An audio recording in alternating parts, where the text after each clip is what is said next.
Hello, friends. This is Dave Hurwitz, executive editor at ClassicsToday.com, here with reference recording.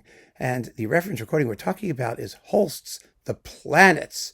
Now, there is no shortage of wonderful recordings of the planets. I mean, there are like a lot of them. We've talked about it. We've talked about what they are. I mean, essentially, you've got Karajan's first one on Decca with the Vienna Phil, Steinberg with Boston. There's Dutoit with Montreal, who's just marvelous. A lot of you like Levine in Chicago. Not so much me, but I get it. The brass section, right? Yes, terrific brass playing. There's a couple on Telarc. There's the one with the Atlanta Symphony is particularly good. There's some wonderful performances of the planets.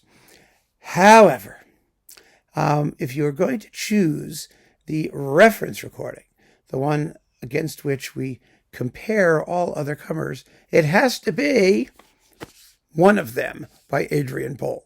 Now, Boult recorded this sucker at least 4 times, maybe 5. Who knows? A lot of times. 3 of them are in here in this EMI box, and these are the ones worth having. But that's a lot. Boult conducted the premiere. Boult knew Holst very well. Holst made 2 recordings himself, one acoustic, one electrical, neither worth talking about. They're both ridiculously quick for the most part, maybe because of 78 record sides, and otherwise, not worth mentioning. But Boult really knew the planets. He knew it as well as anybody possibly could. And we have 3 versions here.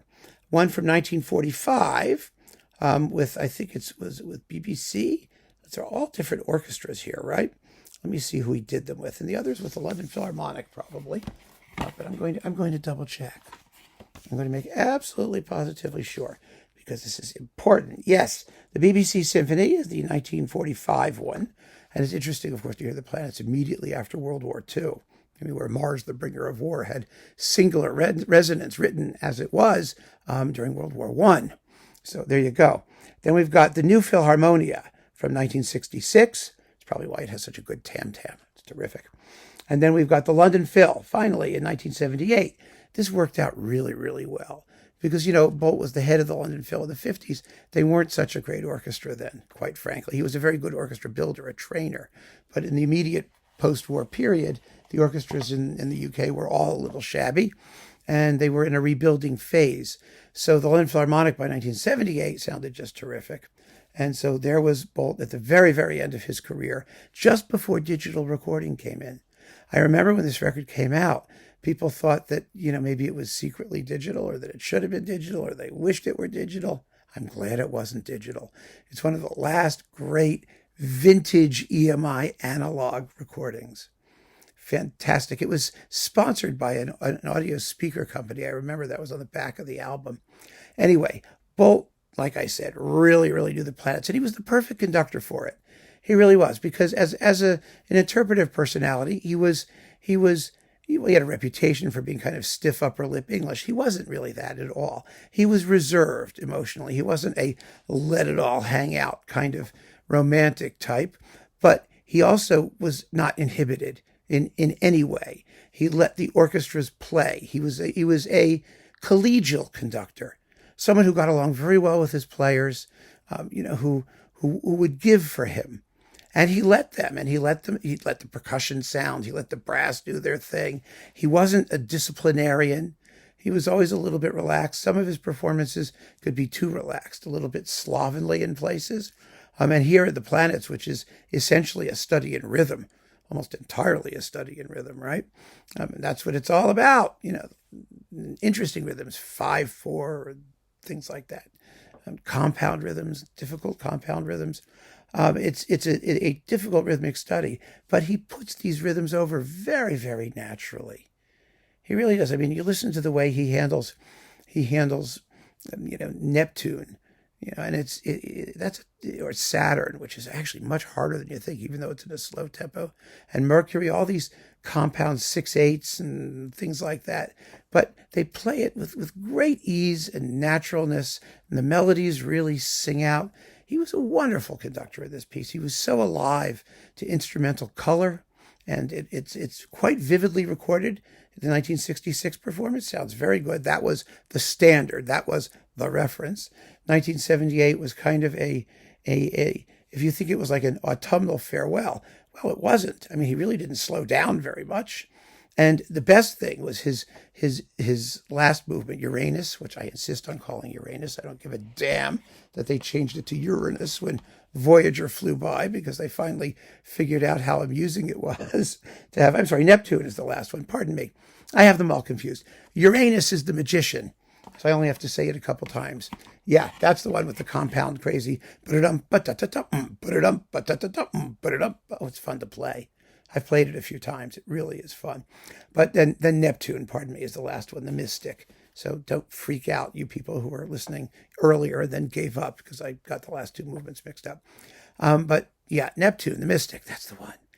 What's cool about Boult's performance is, some people stretch it out to like 9 minutes or something like that. And Boult usually takes about 6. In fact, I can tell you exactly how long he takes it. And he was pretty consistent about it, as I recall. Let me see. In 1945, it was 6 minutes, 26 seconds. In 66, it was 7:15. And in 1978, it was 6 minutes and 21 seconds. That's the quickest of all. And it's wonderful, because the wonderful thing about that music is the fact that it's icy cold and conveys this feeling of distance and stasis, but it's moving.